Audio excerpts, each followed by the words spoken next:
അപ്പോൾ ഇന്ന് ഞങ്ങളുടെ ഉച്ചയ്ക്കുള്ള ഫുഡ് കൊണ്ടുവന്നത് ഞങ്ങളുടെ വലിയമ്മയുടെ മകൻ വിഘ്നേശ്വരേട്ടനാണ്.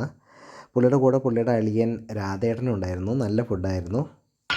ഊണ് കഴിച്ചിരിക്കുമ്പോഴാണ് ഞങ്ങൾ ഈ ക്ഷേത്രത്തിൻ്റെ ഓഡിറ്റോറിയത്തിൽ ഈ കുട്ടികളും അവരുടെ ഗുരുനാഥനും കൂടി ചെണ്ട അഭ്യസിക്കുന്നത് കണ്ടത്.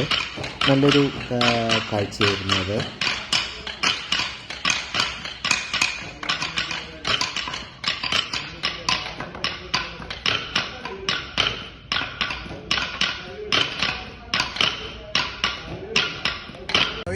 ശരണമയ്യപ്പ സ്വാമി ശരണം. അപ്പം നമ്മൾ മുടിക്കോടിന് നമ്മൾ വിട്ടൊരു 5:15 ആയി. കാരണം വെയിലൊക്കെ ഒന്ന് താന്നിട്ടാണ്, എന്നാലും വെയിലുണ്ടായിരുന്നു.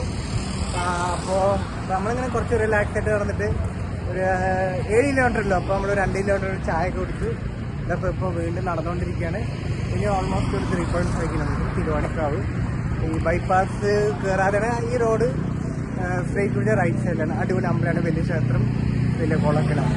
അപ്പോൾ അവിടെ എത്തിയിട്ട് ബാക്കി അപ്ഡേറ്റ്സ് തരാം. ശരണമയ്യപ്പ.